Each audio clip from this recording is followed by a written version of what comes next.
भगवान श्री कृष्ण और शिवजी का प्रलयंकारी युद्ध हुआ था। हालांकि इस युद्ध का जिक्र बहुत कम ही मिलता है। अधिकतर बातें जनश्रुति और मान्यताओं पर आधारित है। इस संबंध में विरोधाभासी कथाएं ही मिलती है। सही क्या है, यह तो शोध का विषय है। इस युद्ध के कारण हाहाकार मच गया था। युद्ध में सभी तरह के अस्त्र और शस्त्रों का प्रयोग हुआ था। कहते हैं कि महाभारत काल में महाभारत के अलावा भी कई प्रलयंकारी युद्ध हुए थे। इस युद्ध में ही हजारों लोग मारे गए थे। आओ जानते हैं कि क्यों और कैसे हुआ था यह युद्ध। भगवान श्री कृष्ण 64 कलाओं में दक्ष थे। एक ओर वे सर्वश्रेष्ठ धनुर्धर थे, तो दूसरी ओर वे द्वंद्व युद्ध में भी माहिर थे। इसके अलावा उनके पास कई अस्त्र और शस्त्र थे। उनकी नारायणी सेना उस काल की सबसे खतरनाक सेना थी। श्री कृष्ण ने ही कलारीपट्ट नामक युद्ध कला को ईजाद किया था, जिसे आजकल मार्शल आर्ट कहते हैं। श्री कृष्ण के धनुष का नाम सारंग था। उनके खड्ग का नाम नंदक, गदा का नाम कौमोदकी और शंख का नाम पांचजन्य था, जो गुलाबी रंग का था। श्री कृष्ण के पास जो रथ था उसका नाम जैत्र और दूसरे का नाम गरुड़ ध्वज था। उनके सारथी का नाम दारुक था और उनके अश्वों का नाम शैव्य, सुग्रीव, मेघपुष्प और बलाहक था। श्री कृष्ण से प्रद्युम्न और प्रद्युम्न से अनिरुद्ध का जन्म हुआ। प्रद्युम्न के पुत्र तथा कृष्ण के पौत्र अनिरुद्ध की पत्नी के रूप में उषा की ख्याति है। अनिरुद्ध की पत्नी उषा शोणितपुर के राजा बानासुर की कन्या थी। अनिरुद्ध और उषा आपस में प्रेम करते थे। उषा ने एक दिन अपनी मायावी सहेली चित्रलेखा के माध्यम से अनिरुद्ध का हरण करवा लिया था।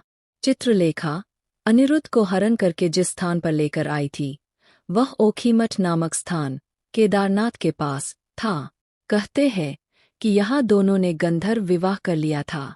वहाँ अभी भी उषा निरुद्ध नाम से एक मंदिर है। बानासुर को जब यह पता चला तो उसने अनिरुद्ध को बंधक बनाकर जेल में डाल दिया। बानासुर को शिव का वरदान प्राप्त था। भगवान शिव ने उसे उसकी रक्षा करने का वचन भी दिया था। जब भगवान श्री कृष्ण को इस घटना का पता चला तो वे अपनी सेना लेकर बानासुर के राज्य में प्रवेश कर गए। जब भगवान श्री कृष्ण को यह पता चला कि बानासुर ने अनिरुद्ध को बंधक बना लिया तो वे बलराम, प्रद्युम्न, सात्यकी, गदा, सांब, सर्ण, उपनंदा, भद्रा आदि को साथ लेकर सोनितपुर, वर्तमान तेजपुर, असम पहुंच गए। बानासुर को जब इस बात का पता चला तो उसने भगवान शिव का आह्वान किया और उन्हें अपनी रक्षा करने का निवेदन किया। ऐसे में भगवान शिव भी रुद्राक्ष, वीरभद्र, कुंभकर्ण, कुंभंदा, नंदी, गणेश और कार्तिकेय के साथ बानासुर की रक्षा करने के लिए पहुंच गए।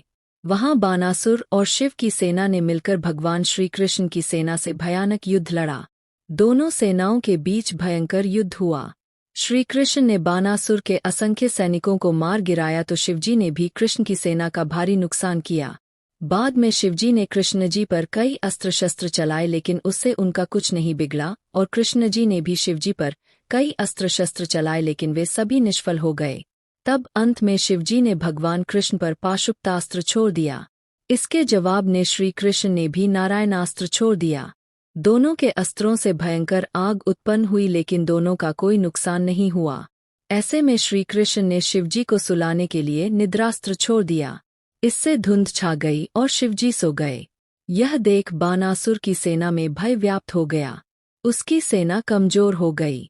प्रद्युम्न और कार्तिकेय का भयानक युद्ध हुआ, जिसमें कार्तिकेय घायल हो गए। दूसरी तरफ बलराम जी ने कुंभंदा और कुंभकर्ण को घायल कर दिया।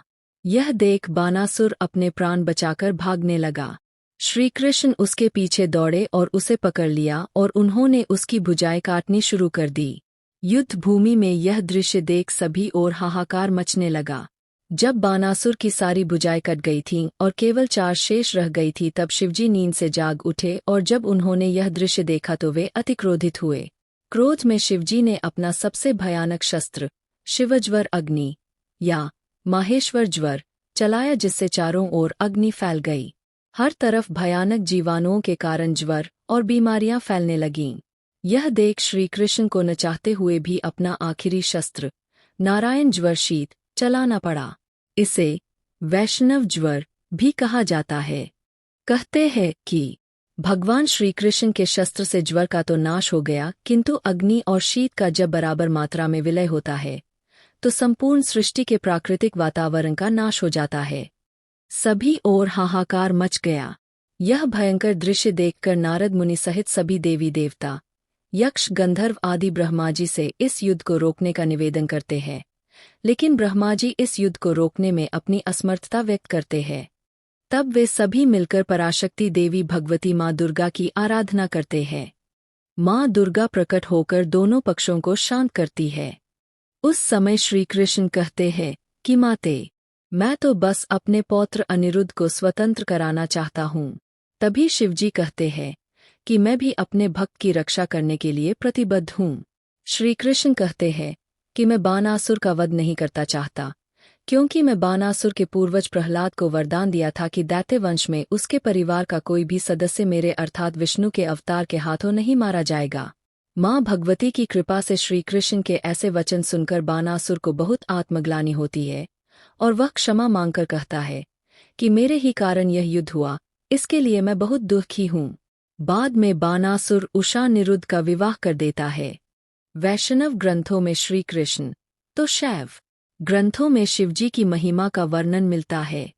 अंत में प्रचलित मान्यता अनुसार कृष्ण ने असम में बानासुर और भगवान शिव से युद्ध के समय माहेश्वर ज्वर के विरुद्ध वैष्णव ज्वर का प्रयोग कर विश्व का प्रथम जीवाणु युद्ध लड़ा था।